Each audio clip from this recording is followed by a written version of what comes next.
guys, what's up? Today I'm here with... Josh Bomar and Sarah Bomar. And I'm going to be interviewing y'all. That's awesome. I'm excited. Okay, so what is your favorite animal you've ever killed? Ooh, that is a tough one. I have my favorite hunts, but if I had to pick my favorite animal, I've hunted crocodiles, elephants, leopards. I've hunted all over the world. But honestly, my absolute favorite is 100% a white-tailed deer. And I am obsessed with the whitetails. I think they're so creative with how they can actually grow their antlers. And they're one of the only animals in the world that, if you think of a 150-inch deer, there's a million ways that deer can look 150 inches. You think of a 300-inch elk, it's pretty much the exact same thing, or you replace that with a kudu or a Cape buffalo or anything. They're just not creative with how they grow their antlers. But more importantly, how you hunt them is what's so cool for me, because each one of them have their own specific kryptonite that you have to figure out in order to be able to kill that specific deer. And elk and all these other ones, they all have their own little nuances of how they like to hunt as well, or how you kill them. But with a whitetail, they're always just so different. And for me, that makes them the pinnacle of animals that I like to hunt. That's really cool. What about you, Sarah? And I think for me, obviously love whitetails as well. But when Josh and I actually met, I was a vegan, never hunted a day in my life. And the first animal that I actually harvested with my bow was a turkey. And so I think for that reason, and they're so interactive, and it's just so much fun because you can have your snacks in the blind, and it's not so much pressure as a whitetail. Like, you miss a gobbler, okay, well, maybe one will come in tomorrow or later that afternoon. So it's just it's a very fun animal to hunt, especially for a beginner hunter, because you do have so many opportunities, and it's just such an interactive hunt, and holds a special place in my heart because it was the first animal that I got with my bow. Yeah, turkeys are fun. I know you were expecting the crocodiles and the crazy African stuff, and again, those are really, really fun. But honestly, though, it's hard to beat a good whitetail hunt and turkey hunt. Okay, what's your favorite meat to eat? Now we're going to get into the Africa Yeah. stuff, because I could tell you those spring buck in Africa, it is like the most butteriest, softest, most tender meat you could ever have. It is so good. Ostrich is also really good. Hippo tastes like crap.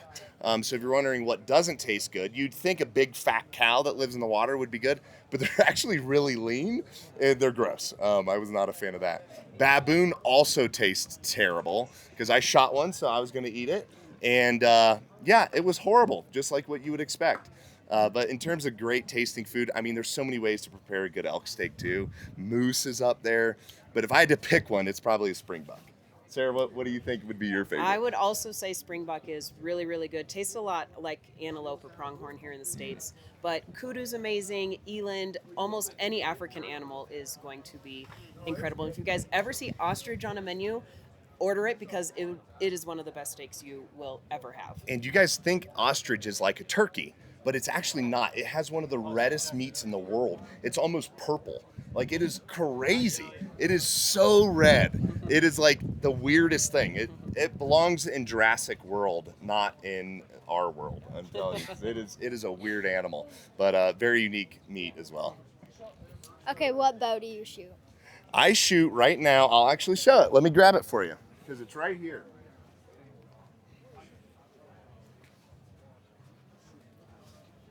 Alrighty, so right here, this is a new setup for this year.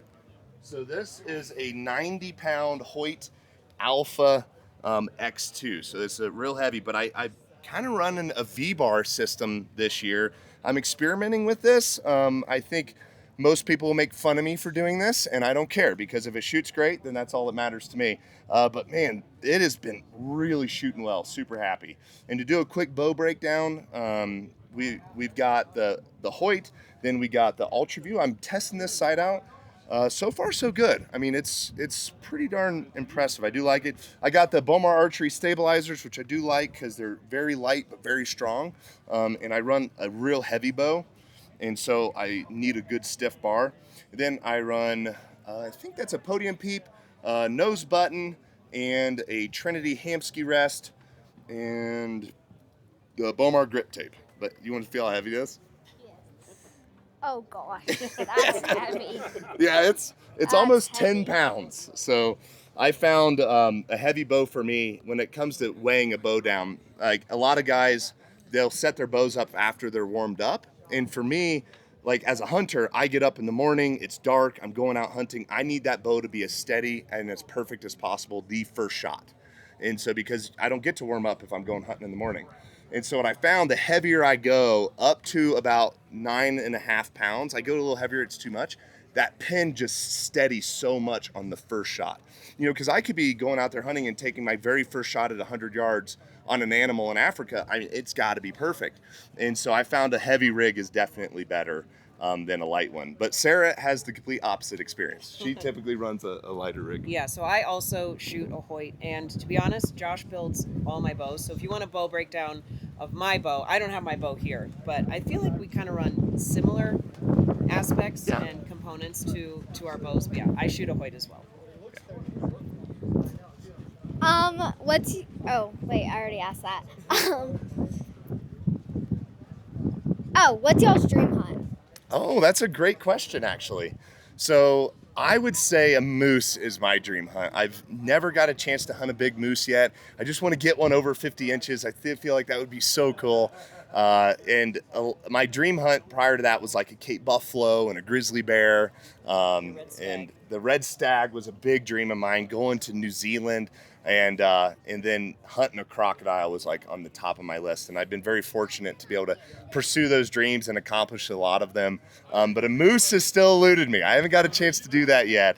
And oh gosh, that's going to be awesome if we can pull that off. What kind of moose do you want? I think it may be a big Yukon. Honestly, I'm kind of thinking about going to Russia, to be honest. They got some big 60, 70 inchers over there, and they're finally allowing bow hunting. So it's just, we kind of need to let things cool off a little politically before we kind of Trump over there. That's hilarious, pun intended. But get over there. But I think maybe a big Yukon. I don't know. What's your favorite animal? So or your dream hunt? my dream hunt, one that we've not done yet for either of us, is a bison, and I would love to do it off horseback. The whole camping experience, my grandpa actually used to raise bison, so they're a very special animal to me and one of the best tasting meat as well. So kind of twofold. So hopefully a bison and a moose are up there for us in the coming years. Yeah. I want to know what your dream hunt is, because you were literally the most accomplished 10-year-old hunter I've ever seen in my entire life. And I was expecting you to show me a single deer photo of your first deer. And then it took you like 10 minutes to go through all the animals that you shot. And I was just like, oh my gosh. And most of them were even with a bow. And so super impressed. I'd like to kind of turn the interview towards you a little and kind of learn more about you and hear what your dream hunt would be. My dream hunt is probably a steenbuck. Okay. And then my second one is an Alaska moose. So you and I are on the moose train. That's what we're like trying to get. Oh man, it can happen. You got a lot of life ahead of you. And so you just got to keep at it with what you're doing, making these YouTube videos like this. It is awesome. And it's inspiring to see someone so young care so much. Thank you. Yeah. Do you have any other questions? I want to know when you're going to start hunting with a compound full time. Because you're almost to that age where you could pull, what, almost 25 pounds? I'm at 25 right now. Oh, nice. My dad said when I get to 30, I can shoot a doe. Because our does, they'll get decently close to us. Your dad's right. I mean, 30 pounds is really where it's at. I mean, because we do a lot of little testing with little bows to test the extremes on the low poundage with beast broadheads. And so that we found at that 30 pounds, you really get a lot of energy out of modern compounds. Like if you can get like a modern compound, like not a kid bow, but like a real like high efficiency bow in 30 pounds, I mean, it'll blow right through everything. With a good broadhead, I think you'll be in really good shape. So you're close, and 5 more pounds, girl. That's not much. I'm trying. Hey, probably by the end of this year, you'll be up there. I'm trying to get it by deer season. Okay, that's a good goal. Yeah. Well, I'm excited to follow you guys along, and we're going to go and subscribe to your YouTube channel. Thank you. And excited to see the journey and see how it all goes. Thank you. Well, this was fun. Thanks for interviewing us. You're welcome. Thank you guys for watching. Bye.